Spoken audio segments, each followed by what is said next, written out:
Nga data 17 deri më 31 maj, Shqipëria u shndrua në një skenë të madhe ku muzika, teatri, arti pamor, kinemaja dhe performanca u ndërthurën për të krijuar një përvojë të jashtëzakonshme kulturore. Java kulturore evropiane solli në vëmendje jo vetëm diversitetin, por në të njëjtën kohë edhe gjithëpërfshirjen e tij. Një mozaik krijimtarie në 9 qytete: Tirana, Kamza, Shkodra, Durrësi, Elbasani, Vlora, Korça, Berati dhe Piluri i Marës u bën pika të ndërlidhura të një harte të re kulturore. Më shumë se 30 aktivitete u zhvilluan në një format të hapur, përfshirës dhe ndërdisiplinor, ku arti u paraqit si një nevojë kolektive për të reflektuar, përjetuar dhe bashkëbiseduar.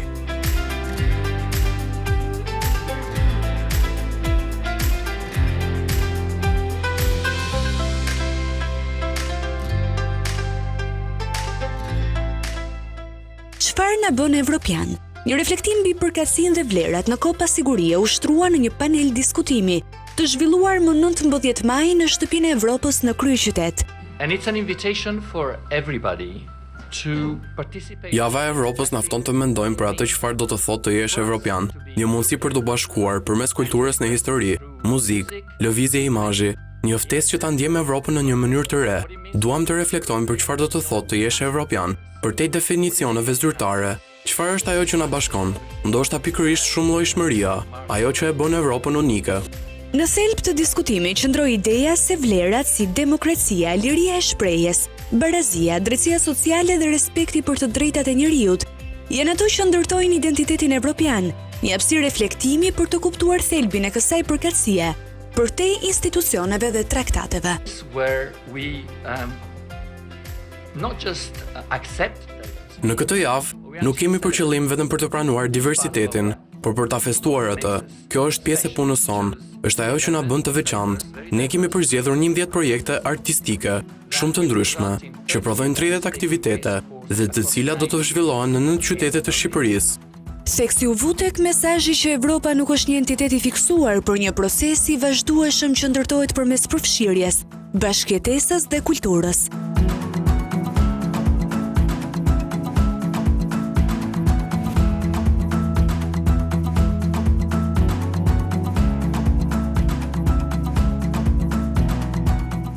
Në këtë javë u prezantua edhe edicioni i dytë i Takimit të Artit në Vlorë, një hapësirë për lidhje, shkëmbim dhe energji kolektive.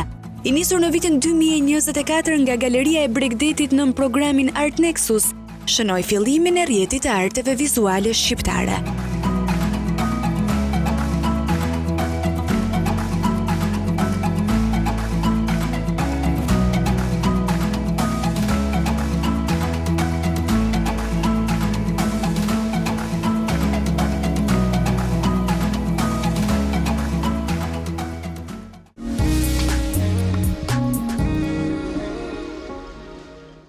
Më 19 maj, në sallën e Universitetit të Arteve në Tiranë, ansambli Muzika Nova, të udhëhequr nga Harlen Nikolli dhe Mikaela Minga, shpalosën për publiku një koncert leksion dialog në Tinguj, me vepra të dëgjuara rrallë ose edhe kur më parë në Shqipëri.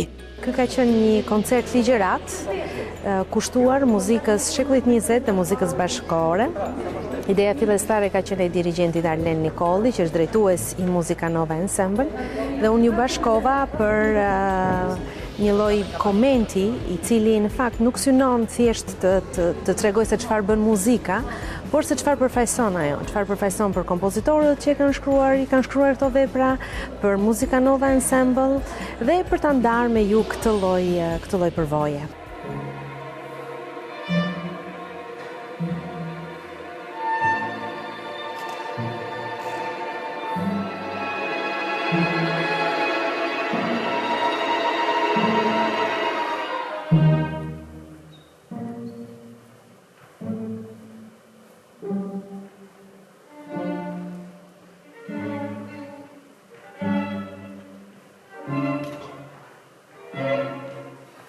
Yeah.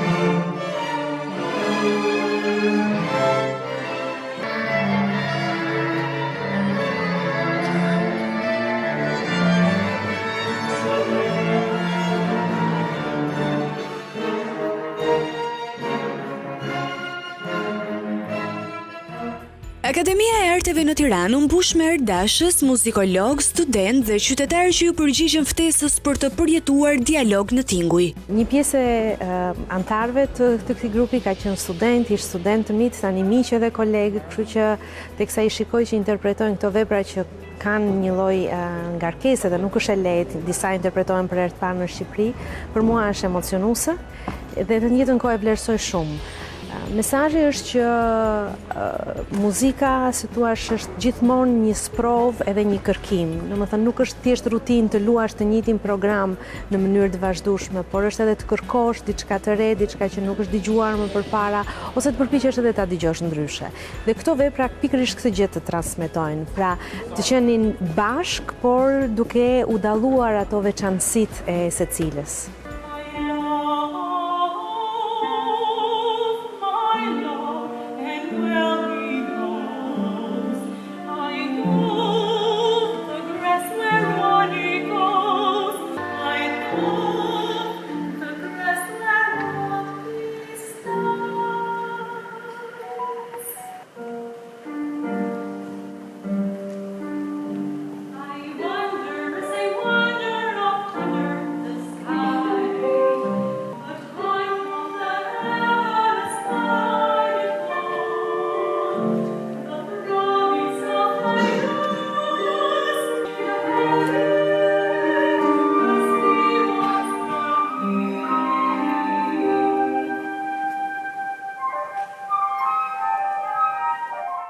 Vepra të guximshme, të ndërlikuara dhe emocionuese u sollën para publikut me një kujdes dhe ndjeshmëri që shkon përtej interpretimit.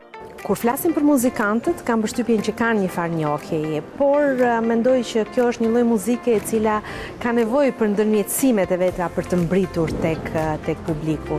Sot ekzistojnë të gjitha mundësitë në fakt për ta dëgjuar nëpërmjet YouTube-it apo formateve të tjera online. Megjithatë, kuptimi i vërtet mendoj se duhet vijë gjithmonë pikërisht i ndërmjetësuar për të kuptuar se çfarë ndodhi me muzikën në shekullin e 20 dhe me muzikën bashkëkohore.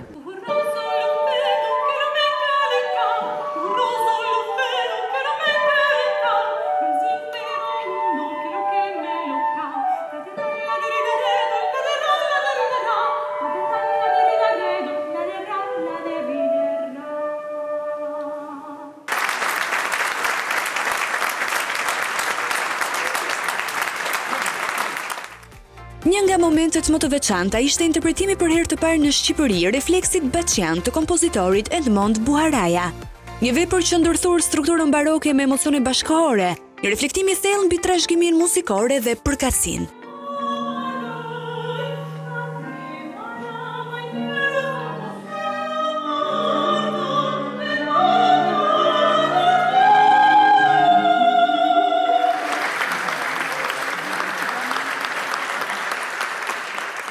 Duke pas thirrjen e Bashkimit Evropian për një diversitet kulturor, mendova që gjëja më mirë do ishte zgjedhja një programi që ka pjesë të saj të tij, po themi, vepra nga periudha të ndryshme, por edhe nga vende të ndryshme. Mi zgjedh që të bëjmë një ndërthurje midis folkut, barokut dhe bashkëkohores, me kompozitorët Bartok, Berio dhe Buharaja.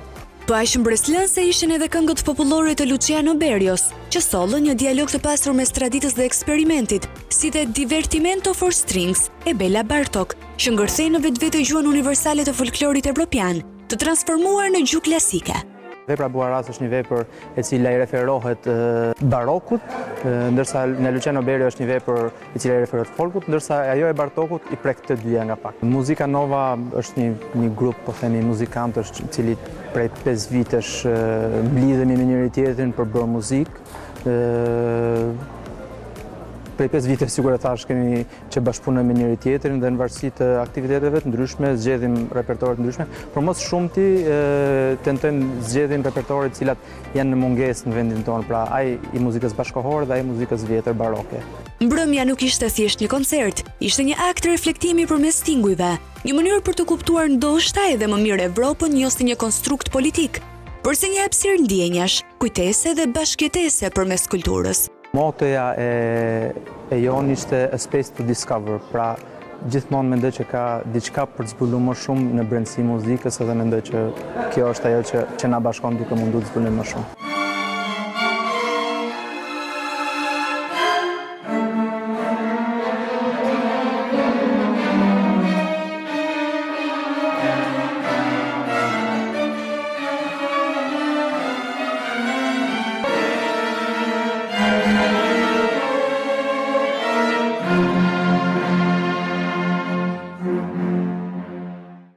Koncerti Dialog në Tinguj u mbajt edhe në Durrës në Katedralen e Shën Lucis.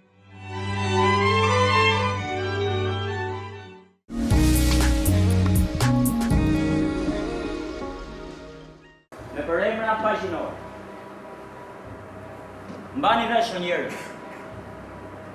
Po na përsëritet kriza e viteve 70. Sot mbar bota po përballet me ndasi dhe kërcënim që si kanë ndjerë qysh për luftës së ftohtë. Këta të parët besojnë se nuk ja ble kaq që shoqëria jonë shpëtojë përmes shpopullimit apo zhvërjes kufijve. Ndërsa ne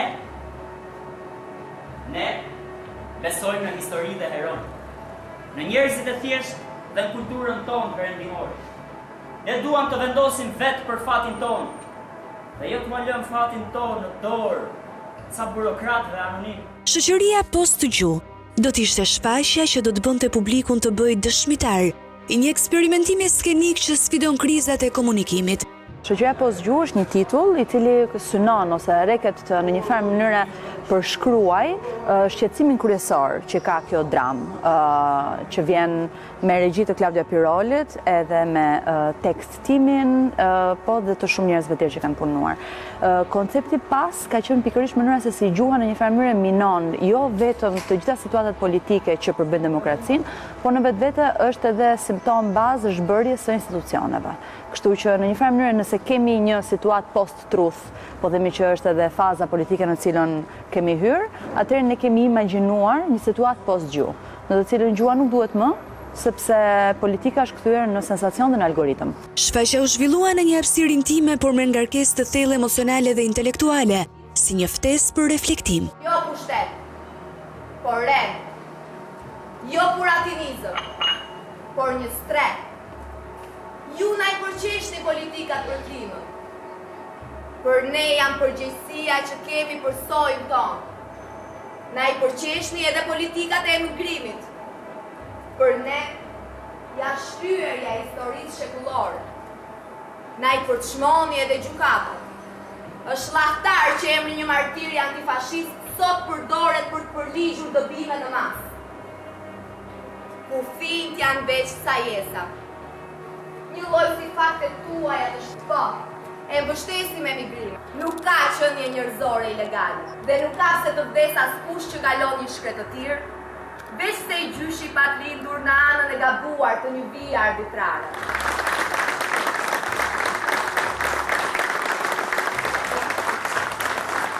Bashkëpunimi erdhi shumë natyrshëm në fakt, Ana unë një ditë të lodhshme pune, më merr në telefon dhe më thot Klaudia, a do t'jesh pjesë e këtij projektit që po shkruajmë, pra që Berku po aplikon, dhe thash patjetër pse jo, më shumë kënaqësi ishte, tamam, ai momenti që më duhej edhe për të sfiduar veten, ndryshe nga punët e mia të përparshme që kanë qenë tekste që kanë patur një narrativ kryesisht konkrete, jo se kjo nuk ka një narrativ konkrete, por që për mua vërtet ka qenë një sfidë. Shfaqja vë përballë tensionet ideologjike dhe ndjeshmërinë në shoqërinë moderne. Në aktin e parë përcillet një përballje hera erës e ngrohtë dhe e ftohtë, sa cinike aq edhe zhbiriluese. Interpretimi i Nekolçakut dhe Urima Liajt është i ngjeshur, i kontrolluar duke nxjerrë në pa boshllëqet që krijohen kur fjala nuk përkon më me realitetin që përpiqet të përshkruaj. Akti i dytë, me një performancë të fuqishme nga Ismail Shino, zhvendos vëmendjen nga ideologjia tek individi, tek ai që përpiqet të kuptojë, të artikulojë dhe të gjejë vendin e tij, në një shoqëri që gjithnjë e më shumë, po humb koordinatat e gjuhës së përbashkët. Në aktin e tretë na shkreli vjen me zë, si ndërgjegje që na fton të dëgjojmë për te dialogut. A një pikë fundore. Rreth picioz. A mos ndjen një dhimbje të vagullt, të paformulueshme në fjalë? Secili do marrë diçka nga kjo që do themi ne sot. Pra, në mos nga teksti, nga ajo që flitet përmes tekstit, ndoshta nga një lëvizje, nga aktorët, një emocion do jetë aty, edhe një mendim patjetër do jetë aty. Dhe po ne kemi audiencë shumë të mirë, por ne duhet t'i ofrojmë audiencës dhe audiencë që na mbështet, por ne duhet t'i ofrojmë audiencës vazhdimisht shfaqje të tilla. Dhe prandaj jam shumë e lumtur për këtë bashkëpunim, sepse është një shfaqje që mungon jo vetëm teatr, sot ne jemi në një hapësirë outdoor, por që mungon vërtet një punë e tillë në teatr, në institucionin e teatrit. Një shfaqje që do të mbetet gjatë në kujtesën e publikut, për formën e saj të guximshme, për përmbajtjen që provokon dhe për mënyrën se si na fton të mendojmë.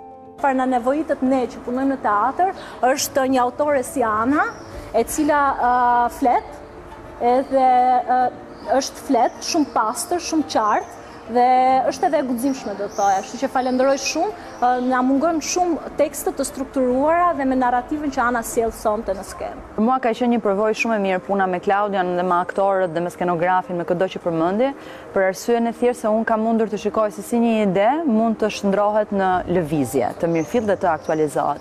Dhe mbi të gjitha jam shumë mirënjohës se gjithë i procesi, sepse për mua është një herë e parë, ky është një tekst i parë që unë shkruaj, dhe dikush tjetër mund mbase ta kish vënë dyshim, ta kish zvogluar, ta kish reduktuar, ndërkohë që unë jam ndjerë vërtet e mirëpritur dhe zëri im është ndjerë i përqafuar, po themi, kështu shumë faleminderit. Faleminderit.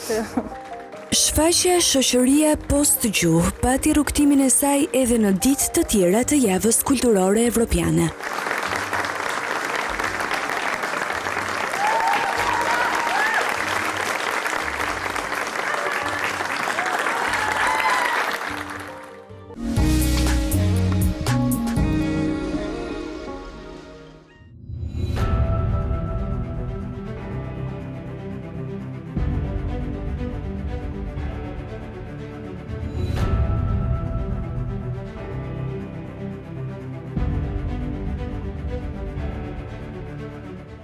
Më 21 maj u çel ekspozita Piknisje të paqarta nga Olsi Hoxha, i cili na solli në këtë javë një udhëtim vizual mes rendit të kaosit, nëpërmjet një estetike minimaliste, por shpeshherë trazuese. Artisti fton shikuesin të ndalet, të dyshojë dhe të eksplorojë kuptimet e fshehura pas çdo piknisjeje, që, siç sugjeron edhe titulli, nuk është kurrë plotësisht e qartë. Ekspozita u prit me interes nga publiku dhe komuniteti artistik, duke qëndruar e hapur deri më 31 maj në ambientet e Minus Art Space në Tiranë. Më 22 maj në qendrën e grupit Ata në Kamës u soll një udhëtim teatror në Shqipërinë e viteve 1941-1942.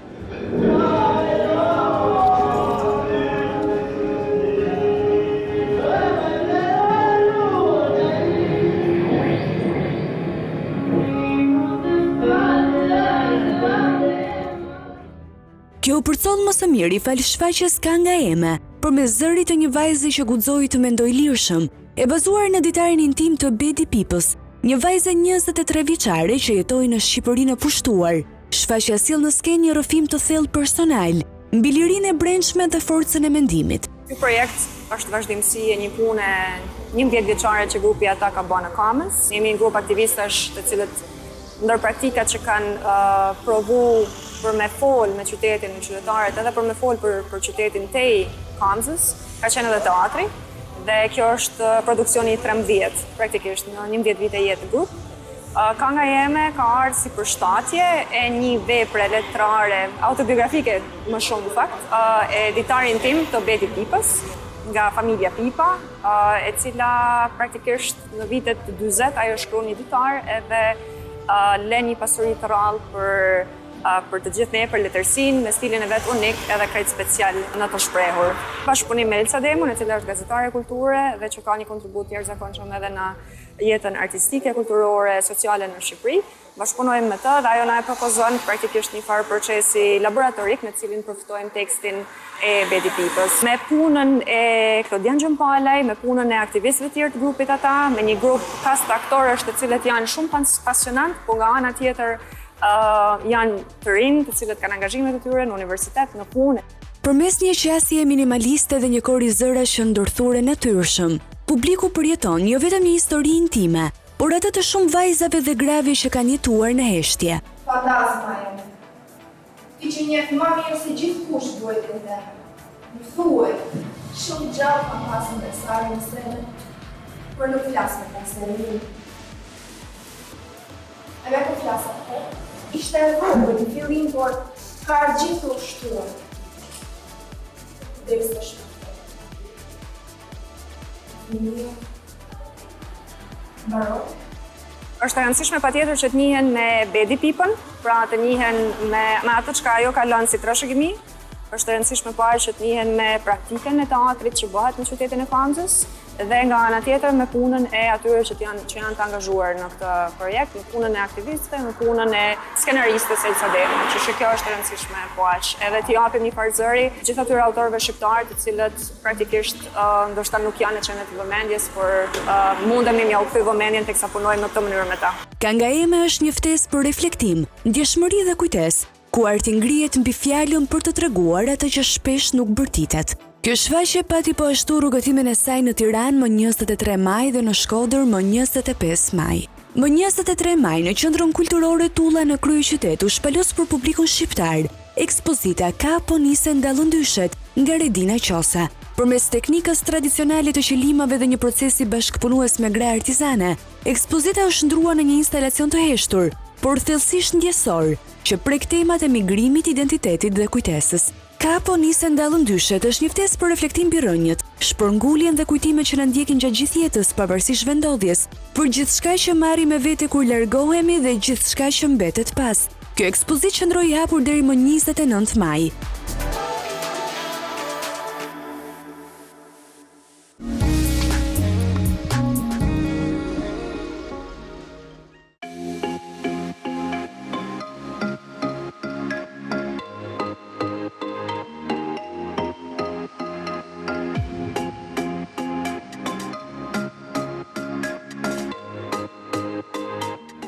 Njëzet e 5 maj solli ekspozitën Dashuria është e njëjtë nga Blerta Kambo në ambientet e Vila 31 në Tiranë, si pjesë e javës kulturore evropiane.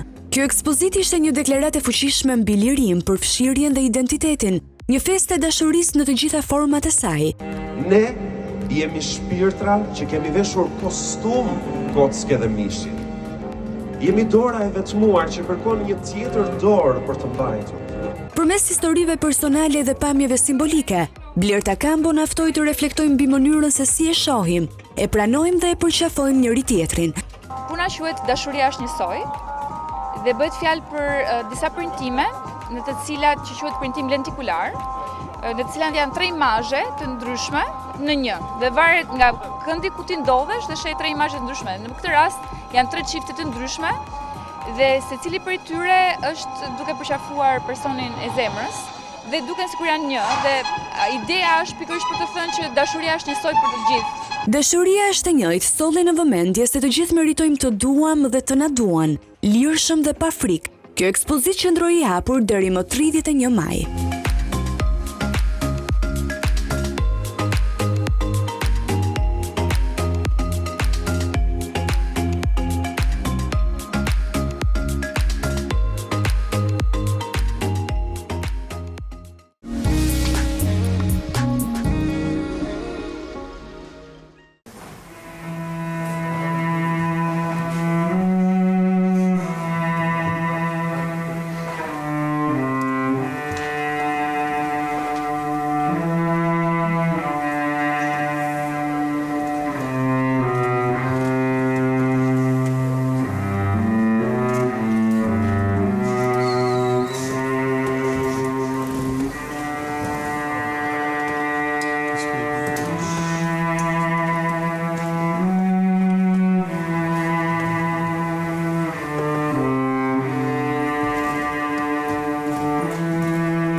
Nga 21 maj deri më 26 maj, kompozitori dhe muzikanti Mardit Leshi solli në skenet shqiptare koncertin Rrethi i Tingujve, një nga projektet më të veçanta të këtij sezoni artistik.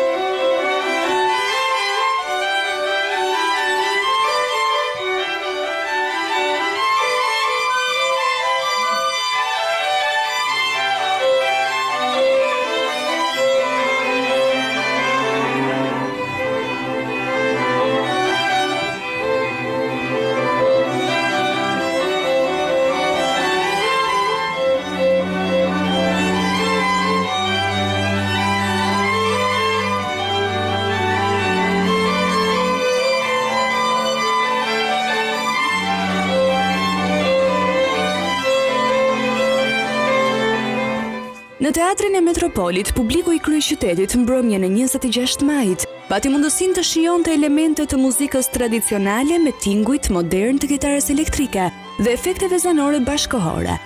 Rrethi i tingujve janë pjesë të marrë nga albumet e mia ndër vite, sidomos të albumit fundit.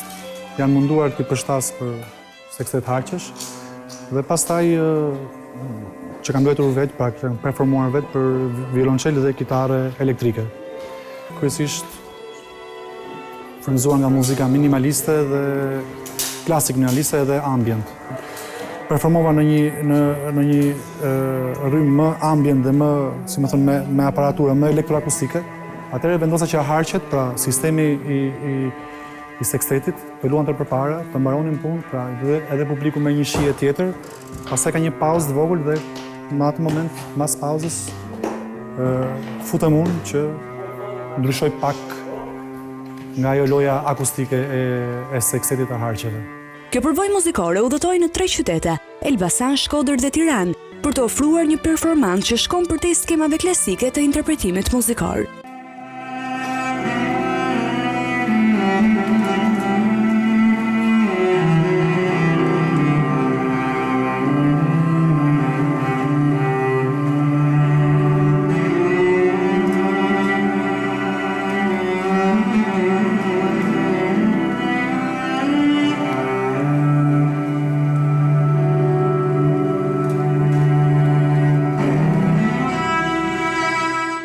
E thjesht në formë, por e thellë në përmbajtje. Rrethi i tingujve është një dialog i ndjeshëm mes tingullit, heshtjes dhe emocionit. Kompozimet e Mardit Leshit synojnë të formojnë shpirtin dhe imazhet vizuale përmes notave. Po mbase edhe tek ai person mund të lejë një shenjë, mbase edhe i zgjohet një moment. Të tjera siç është muzika jo aq komerciale siç është kjo, që është më kontemporane, ka nevojë që të ketë një suport në këtë aspekt. Dhe në këtë rast Europën e kam gjetë më afër. Ajo çfarë u vure edhe gjatë koncertit është qasja eksperimentale e artistit, që ndërthuret këndshëm me teknologjinë si pjesë integrale e rrëfimit.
Në një botë ku zëri i grave vjen disi i padëgjuar, i papërfillur apo dhe i përhumbur, në kakofoninë e përditshmërisë, 3 artistet Ema Andrea, Aida Taliente dhe Elvira Bonokore u bashkuan për të krijuar një hapësirë ku fjala bëhet dritë, dhimbje, kujtim dhe shpërthim.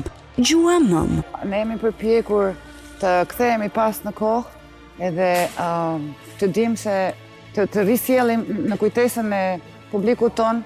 Dhe nëse do të vazhdojmë shfaqjen në kujtesën e publikut italian, se si kemi gjykuar nga mosnjohja njëri tjetrin, se si kemi gjykuar para gjykuar edhe kemi krijuar raporte keq kuptuara në fillimet tona prej shumë motivesh. Në fakt, të janë motive e këtij keq kuptimit me dashje ose pa dashje, ndodhe edhe në jetën e përditshme ku njerëzit nuk njihen apo nuk duan të njihen. Po në këtë rast janë dy qenie që vijnë nga dy kultura të ndryshme dhe nga një det mosnjohjeje. Amatori italian thot vetëm ciao bella, su i trasfigurano. Ciao bella, ciao bella. Edhe kur i martoi në kish, sigur t'jem mbretëresha. Regine i thot italianisht. Po. Forti. Gratë martuar atë ka një lëkurë ashtu shtrijes. Do të kur jam të kohët me pushime, jo të martuara. Largë. Do largë, qumë. dëgjuar. Lajmë qumë, vajzë qumë s'ka në të atje. Aha. Udhëtimi teatror i kësaj shfaqje përshkoi Shkodrën, Korçën dhe Tiranën për t'i lënë një shije të paharrueshme publikut shqiptar. Më pëlqen gjithmonë të rievokoj dhe të rikthej kujtesën tek në ato trazirat e gratë që e pësojnë gjithmonë dhe e kam mësuar që janë përdorur, janë shitur, si ka pritur Italia, bashkë natyrisht dhe me gjërat e mira, natyrisht zbashku dhe me të mirat.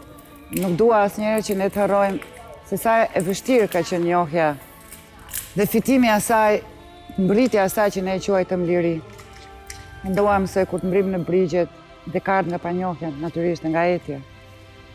Mua më pëlqen gjithmonë që këtë gjë ta rievokoj sepse kur mundem përmes artit, për t'i bërë nder kujtesës tonë, qenies së gruas, e cila si luftë po edhe në paqe është gjithmonë ajo që pëson, ajo që toleron dhe ajo që bën takimin e parë. Gjuhamon ka në qendër dy gra, dy gjuhë që bashkë bisedojnë dhe një rrëfim të ndjerë për identitetin, kujtimet, fëmijërinë, emigracionin dhe lirinë. Dy gra, Emma shqiptare dhe Aida italiane, që takojnë me stigmat e diktuara nga shoqëria. La linea d'orizzonte illuminata, perché giustamente la terra, sì, la terra è abitata, no?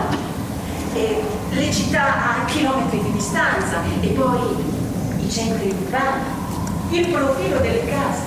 Mes vetes tonë, duke thirrur dhe personazhe nga historia e artit si Aida Verdi dhe Emma Bovary, të ndajmë historitë aq sa kemi mundur të asaj që ka ndodhur, historinë e keqkuptimit ndoshta.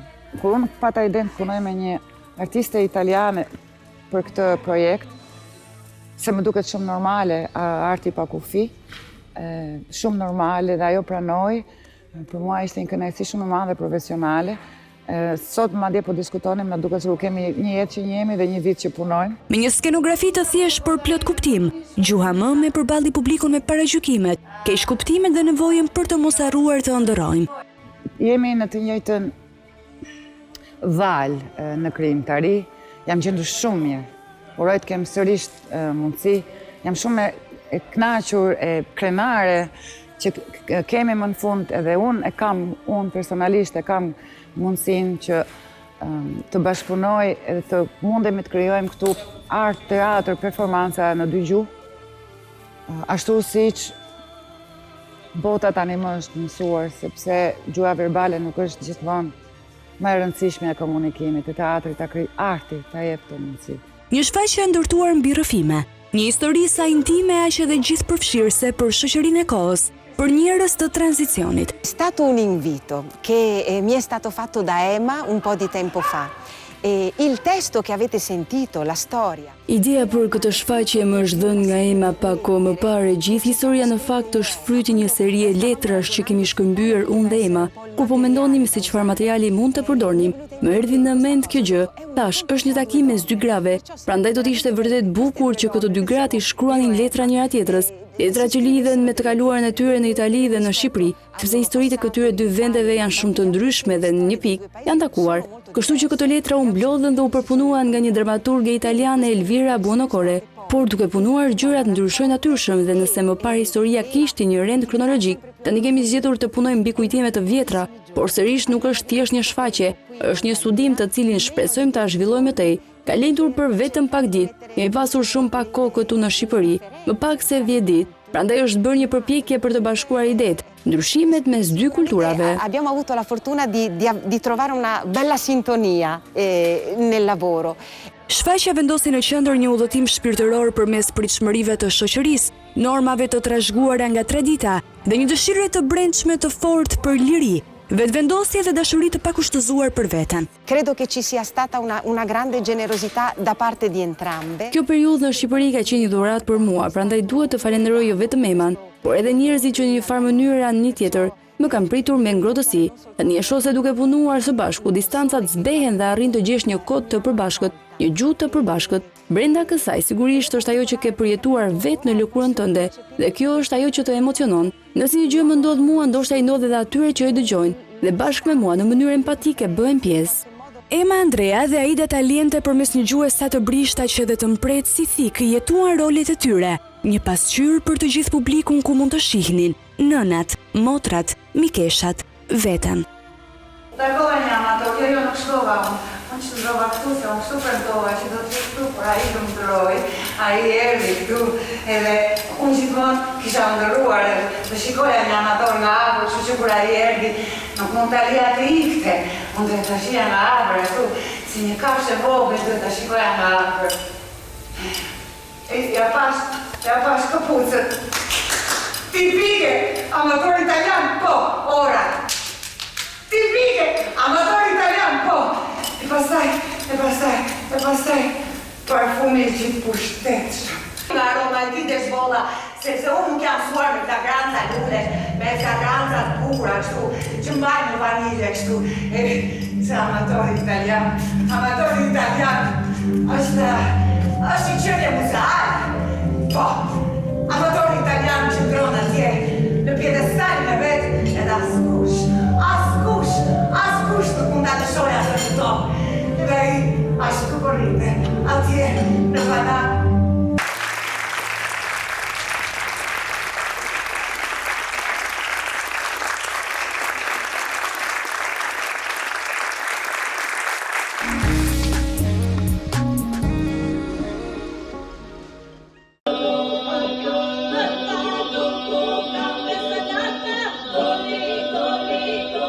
Më 28 maj, regjisori Lorin Terezi solli në ekran një rrëfim intim dhe të fuqishëm për një nga format më të pastra të identitetit ton, polifoni shqiptare.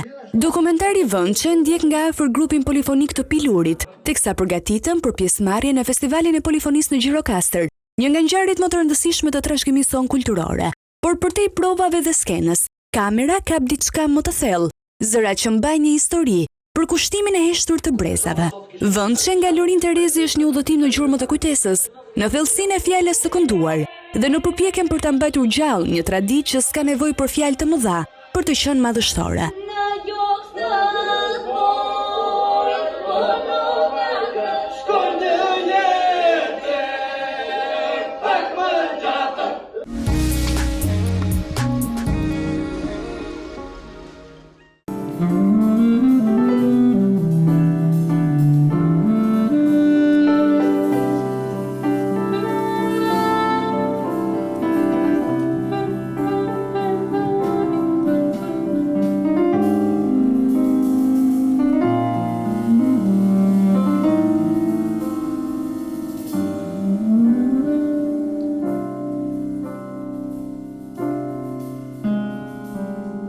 Tu i kërkue naren kodër, tu i brek lule, gjithë me dorë, një kopsht ma të bukrin shkodër, ty të qetaj lule po.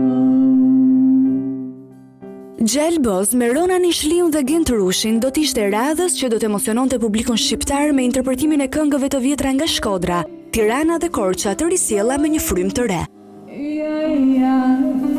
Lule bo, se me ty da thur kuror. Lule bo, se me ty da thur kuror.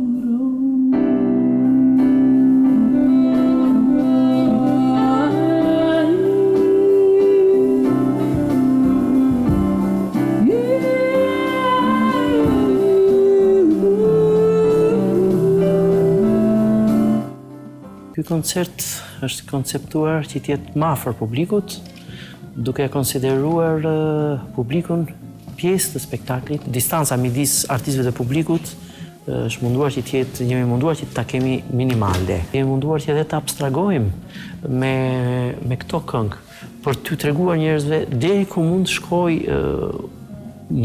muzika shqiptare, si thosh që mund të shkojë në hapësira muzikore pa limit.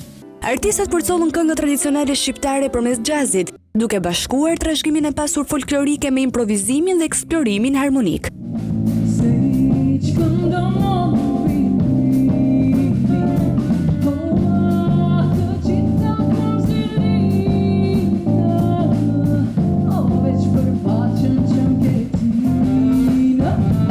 Janë artistë që punoj për vitesh themi me Ronan Ishliun, kemi punuar që prej vitit ndoshta 2009, me Ermal Rodin prej kësaj kohe 2008, 2007, pra janë shumë gjatë. Emilian Dhimo gjithashtu ka mbi 10 vjet që punon me mua, pra është një staf muzikantësh që e njohim mirë njëri tjetrin, luajmë shumë kohë bashkë, udhtojmë shumë sepse neve jemi, sidomos me djemt, jemi në një grup turnesh, themi traveling band. Ndalesa e fundit e projektit muzikor Gjalboz, zhvilluar në sallën Black Box të Akademisë së Arteve në Tiranë, ishte një përmbyllje denjë një udhëtimi muzikor që e solli publikun më afër rënjëve. Këngët vinë të gjitha, pavarësisht se janë të njohura, vinë në variante të reja, dhe ndoshta atë që ne themi rikthimi për t'i ridëgjuar edhe një herë këngët, duke qenë që ky është koncerti i tretë në radhë, sepse ka qenë një tur i vogël nëpër Shqipëri. Ky koncert u perceptua për të qenë më afër publikut, duke i ftuar shpeshherë për të kënduar të gjithë bashkë. Zëri i fuqishëm dhe i ngrohtë i Ronës, i shoqëruar nga mjeshtria instrumentale e Gentit dhe një formacioni të pasur me piano, bateria e instrumente tradicionale sollën në jetë këngë të vjetra, të njohura por të rishpikura me finesë dhe ndjeshmëri. Ky është një projekt të cilin e kam punuar bashkërisht me Genti Rushen, një mik i vjetër dhe një muzikant i jashtëzakonshëm, me të cilin kemi punuar bashkë nga viti 2009. Kësaj here dëshëm bënim diçka të veçantë, të preknim disa rajone konkrete, që zakonisht kemi qenë të lirë dhe kemi ripunuar këngë vjetra. Kësaj here vendosëm që të fokusohemi në disa rajone konkrete dhe me këtë rast vendosëm të nisim rrugën nga Shkodra, të shkojmë në Koq dhe të kthehemi në Tiranë. Kam fjalën për zgjedhjen e këngëve, po gjithashtu kjo ndërlidh edhe me koncertet tona të cilat i realizuam në po këto qytete.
Dashurin në njerëzit tanë të mi.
përfshirë i emocionuar u ngrit në këmbë duke reaguar me duar trokitje të zjarrta për emocionet e dhuruara. Ti është një bashkëpunëtor i maqëm i vjetër i imi, ndërsa me Emiliano Dhimon dhe me Ermal Rodin në fakt kemi koncertuar pak në të kaluarën, por ka kohë që s'kemi luajt bashkë dhe kishim mall për të ndaskin në bashkarisht, ndoshta edhe kjo ka qenë arsyeja pse vërtet këto koncerte kanë qenë magjike si përjetim për të gjithë ne. Kam shumë dëshirë që jo vetëm nga ky koncert, por nga çdo koncert që performoj që njerëzit të marrin dashuri. Mendoj që kjo është tepër e nevojshme për secilin prej nesh të jetojnë disa momente pozitive, meqense secili prej nesh ka përditshmërinë e ngarkuar dhe padyshim me të mirat e më pak të mirat që e karakterizojnë, po si një koncert duhet jetë një përjetim i këndshëm ose një përjetim ku ata ndoshta do kenë disa pyetje me veten e tyre dhe thjesht do t'i inspirim, dashuri dhe inspirim. Domethënë kjo është ajo që kam dëshirë që të përqohet edhe të merret nga koncertet e mia. Gjelboz në thelb është një projekt që flet për bashkimin e kohëve, për dialogun mes brezave dhe për fuqinë e muzikës për të ndërtuar ura mes së vjetrës dhe së res. Të ardhmen e afërt besoj ta koncertojmë këtë projekt ose projektet e tjera të mia që kam, ndërsa unë jam tepër angazhuar me Mitrovica International Jazz Days, që është një festival që ndodh në qytetin tim të lindjes, kështu që ky është projekti im i jetës që po e bëj për 3 vite me radhë tashmë.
Gjatë javës së Evropës, Tirana dhe Berati u bën skena të hapura për një performancë të veçantë kërcimi bashkëkohor, që ndërthuri lëvizjen me arkitekturën dhe historinë e qytetit.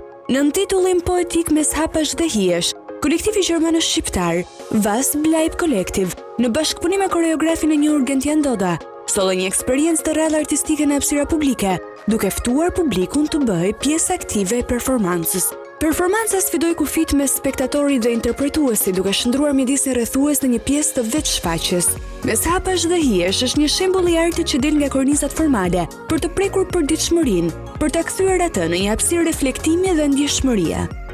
Koncerti memorial me rastin e 52 vjetorit të revoltës së Spaçit u mbajt për herë të parë në vendin e vuajtjes, nëpërmjet artistëve dhe poetëve të dënuar nga regjimi, më datë 21 maj, si një shenjë për të mos harruar historinë. Përmes koncerteve, ekspozitave, performancave dhe aktiviteteve ndërvepruese, qytetarët patën mundësinë të përjetojnë nga afër bashkimin përmes artit, me një përqafim simbolik mes traditës dhe bashkëkohësisë. Java e Evropës u mbyll duke premtuar vijimësinë e këtij rrugëtimi kulturor.